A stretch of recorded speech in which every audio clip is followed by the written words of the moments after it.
Bab 156, Pertempuran Alliance. Diunggah oleh baca suara. Di mana topengku? Tangan penyihir itu meraba-raba wajahnya, masih miring dari garis pandanganku. Topengku. Saya butuh topeng saya, dia terus mengulangi ketika dia menyadari wajahnya sekarang telanjang.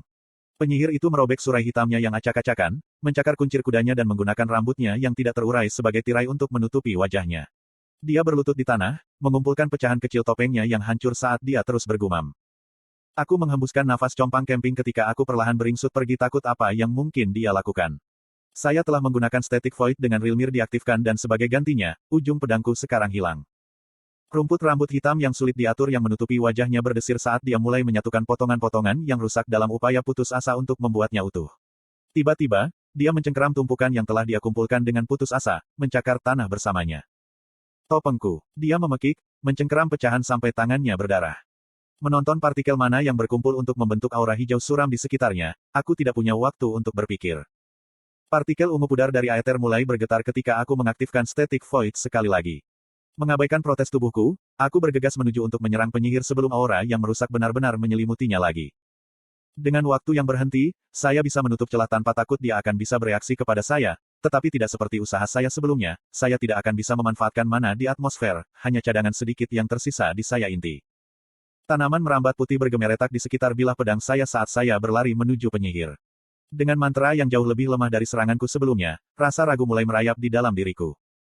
Aku merilis mana art yang membeku waktu tepat saat ujung pedangku terkubur dalam lubang aura hijau tepat di atas lutut kirinya. Sensasi logam menusuk daging yang selalu dikenal disertai dengan derak listrik yang menyebar melalui tubuh penyihir. Namun darah yang bocor dari lukanya bukan merah sama dengan yang berasal dari tangannya, melainkan berwarna hijau berlumpur. Tempat luka itu seharusnya didesis saat darah hijau keruh mulai mengumpul di sekitar daun sebalat. Ketika penyihir itu mengangkat pandangannya dari tanah, rambutnya yang tebal dan tebal terbuka, dia mengungkapkan kepadaku apa yang dengan susah payah berusaha dia sembunyikan. Aku menarik daun sebalat, hanya ingin mundur. Bukan hanya kulitnya yang keriput yang tampak lebih tua dari kulit pohon-pohon berusia berabad-abad di sekitar kita, atau dua celah sempit di antara pipinya yang cekung. Bahkan bibirnya yang tipis dan kasar tidak lebih gelap dari rambutnya atau giginya yang bergerigi berwarna kuning. Tatapannya yang menggumpal darah, memancar dari sepasang mata salah bentuk yang mengerikan, yang memenuhi diriku dengan rasa takut. Tidak seperti monster atau binatang apapun yang pernah saya hadapi sejak datang ke dunia ini, matanya yang berlubang gelap yang kelihatannya telah dicungkil dan didorong masuk jauh ke dalam tengkoraknya membuat saya bertanya-tanya apakah ini adalah jenis iblis yang muncul dari kedalaman neraka. Sekarang setelah kamu melihatku dalam keadaan ini, aku khawatir aku tidak bisa menjaga kamu sebagai hewan peliharaan, gumamnya, hampir berbisik ketika dia mencengkeram pedangku dengan salah satu tangannya yang berdarah. Aku meringis tanpa sadar saat dia berbicara. Pikiranku berputar ketika aku mencoba dengan lemah untuk menarik daun sebalat dari genggamannya, mencoba mencari tahu apa yang harus dilakukan dalam situasi ini. Saat aku mengalihkan pandanganku dari tatapannya yang menakutkan, aku menyaksikan dengan putus asa ketika auranya hampir menyelimuti seluruh tubuhnya. Tidak dapat mengumpulkan kekuatan untuk memicu Static Void lagi, aku melihat ke bawah ke kakiku. Saya masih bisa mendengar suara Lady Mire, memperingatkan saya untuk tidak menggunakan burst step lagi. Melirik ke atas, awan hijau keruh perlahan-lahan menyebar sampai hanya sedikit celah selebar bulu yang tersisa. Saya membuat keputusan.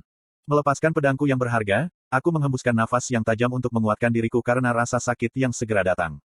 Seperti piston mesin di dunia lama saya, mana meledak ke otot-otot tertentu dalam perkembangan dengan waktu yang tepat dalam rentang milidetik, yang memungkinkan tubuh saya untuk hampir secara instan memflash dari posisi semula.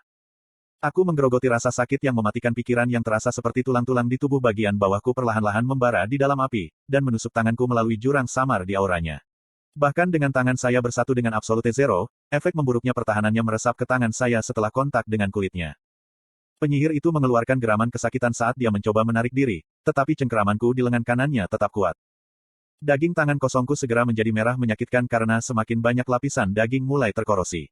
Namun, efek mantra saya menunjukkan tanda-tanda itu berfungsi. Lengan kanannya, yang mencengkeram pedangku di paha kirinya, berubah menjadi warna gelap yang sakit-sakitan. Tidak seperti radang dingin yang terjadi di alam, lengannya mulai membeku dari tempat aku mencengkeramnya, bukan dari jari-jarinya. Dia tidak bisa lagi menggerakkan lengannya karena lapisan kulit dan jaringan membeku. Sebelum efek Absolute Zero bisa menyebar ke tubuhnya, penyihir membungkuk di lengannya yang beku dengan tangannya yang lain, merobek anggota badan sepenuhnya dari bahu. Rasa sakit yang tajam dan membakar menyebar dari tangan saya, mengingatkan saya akan cedera yang saya alami sebagai ganti lengannya yang putus, yang hancur seperti kaca ketika saya menjatuhkannya ke tanah. Saya tidak yakin apakah itu hal yang baik atau tidak selain melihat ke bawah, lukanya tampak lebih buruk daripada yang dirasakan. Hampir seolah-olah kulit di tangan kiri saya telah dicelupkan ke dalam adonan asam, nanah kuning terbentuk pada daging mentah tangan saya, mengirimkan gelombang rasa sakit bahkan dengan sedikit kedutan. Merenggut selembar kain di ujung mantel saya, dengan lembut saya melilitkannya ke tangan saya yang terluka, menjaga rahang saya tetap mengepal seluruh proses. Beraninya kau, penyihir itu menggeram. Dengan api gelap di matanya yang hijau dan berlubang, dia merobek-robek rambut hitamnya yang tebal untuk memperlihatkan tunggul kecil tepat di atas dahinya. Aku seorang Fritra. Saya benar-benar akan memastikan Anda merasakan konsekuensi dari membuat seorang wanita melalui aib seperti itu. Dia berteriak ketika dia merobek lebih banyak rambutnya yang acak-acakan. Aku akan melelehkan anggota tubuhmu dan membuatmu sebagai piala. Saya akan memotong lidah Anda dan memberi Anda makan melalui tabung sehingga Anda hanya bisa bermimpi tentang kematian. Petik 2. Oh, setidaknya kamu harus menjadi sabit untuk berpikir tentang melakukan itu, kataku, berharap dia akan mengambil umpan. Sabit, sabit, dia melolong, terpincang-pincang menuju pohon terdekat dengan daun sebalat masih tertusuk di lutut kirinya. Aku akan menghapus wanita rendahan itu dari wajah ala Kria dan menggantikannya. Hanya karena dia sedikit menarik dan dengusannya menggeram, dia pikir dia lebih baik daripada aku. Aku akan menunjukkan padanya betapa merendahkannya menjadi pengikutnya. Petik 2. Teringat bagaimana penyihir itu menyembuhkan tangannya sebelumnya dengan merendamnya di dalam pohon, aku mengabaikan jeritan protes dari kakiku dan bergegas menghampirinya. Dia mengayunkan satu-satunya lengannya, melepaskan embusan asap yang hampir melelehkan paru-paruku. Aku mengaktifkan berstep sekali lagi, menghindari asap beracun dan menutup celah dalam sekejap. Sulur-sulur petir hitam melilit lengan kanan saya. Daripada mencoba menerobos auranya yang rusak dan mengambil risiko memutilasi tangan lain, aku mencengkeram pegangan pedangku yang masih tertanam di pahanya. Bertindak sebagai konduktor, cabang-cabang listrik melilit pedangku ke tubuh penyihir. Tubuhnya segera menegang dan tersentak dalam kejang-kejang dari arus petir yang melewati tubuhnya. Aku bisa melihatnya berusaha melawan tetapi aku menjadi penuh harapan ketika matanya yang kosong kembali. Kepalanya kejang tetapi masih ada kekuatan di dalam dirinya ketika matanya yang mengkilap perlahan kembali ke fokus. Wajah kusut penyihir itu retak seperti tanah kering ketika bercak-bercak kulit hangus menyebar di tubuhnya. Tolong, mati saja, aku memohon dalam kepalaku karena cadangan mana yang berkurang membuatku takut akan kemungkinan serangan balik.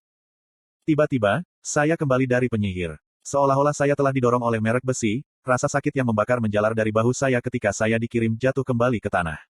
Tanpa melihat ke belakang, aku melapisi tanganku dalam aura sedingin es dan meraih dari atas bahuku untuk mencabut jari mana yang telah disulapnya.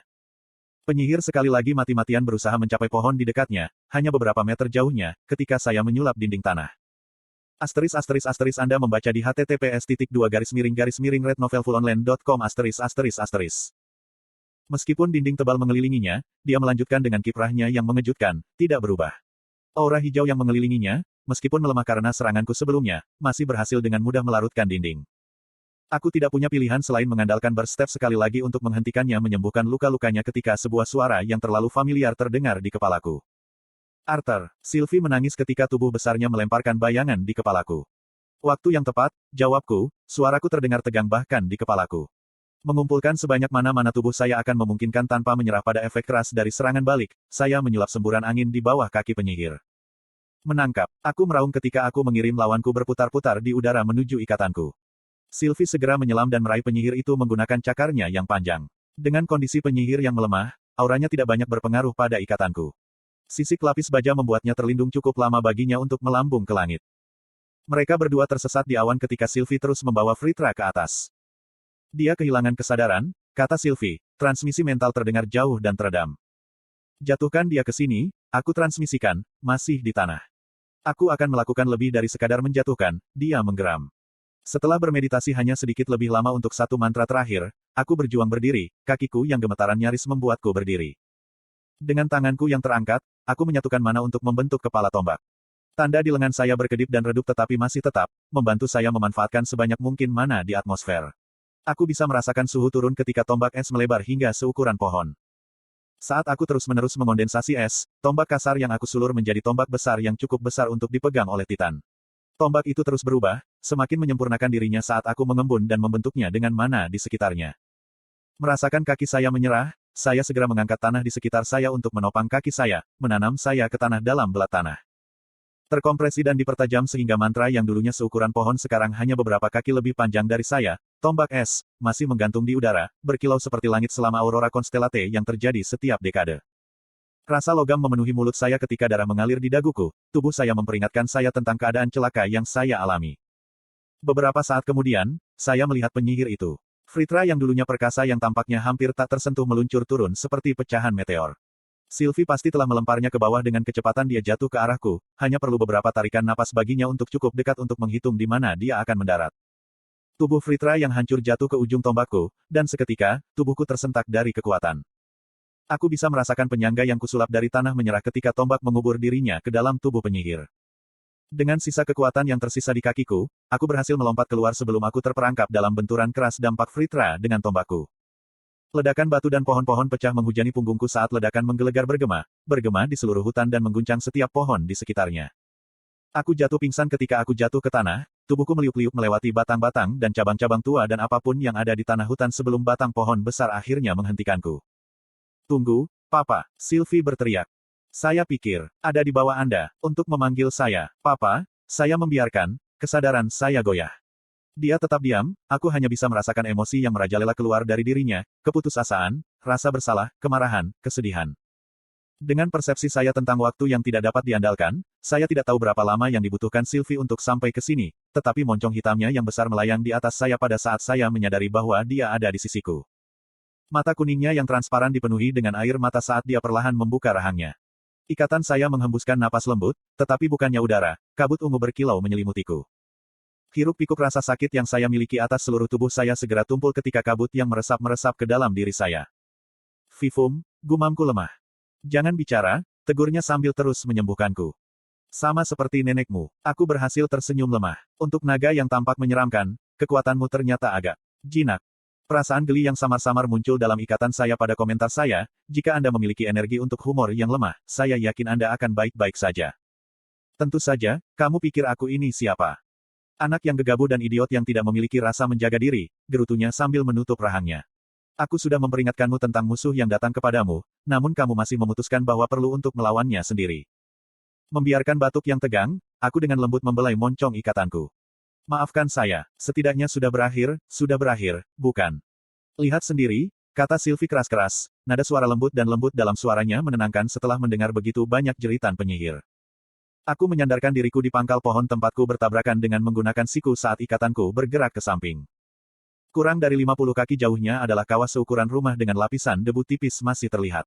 Di tengah-tengah depresi besar adalah tombak es yang terkubur di tengah jalan ketika tubuh penyihir yang tak bernyawa itu menggantung di udara, tombak itu menusuk menembus dadanya. Uap masih berdesis dari tubuh penyihir ketika kulitnya yang korosif mencoba menggerogoti es, tetapi tidak berhasil. Dia sudah mati.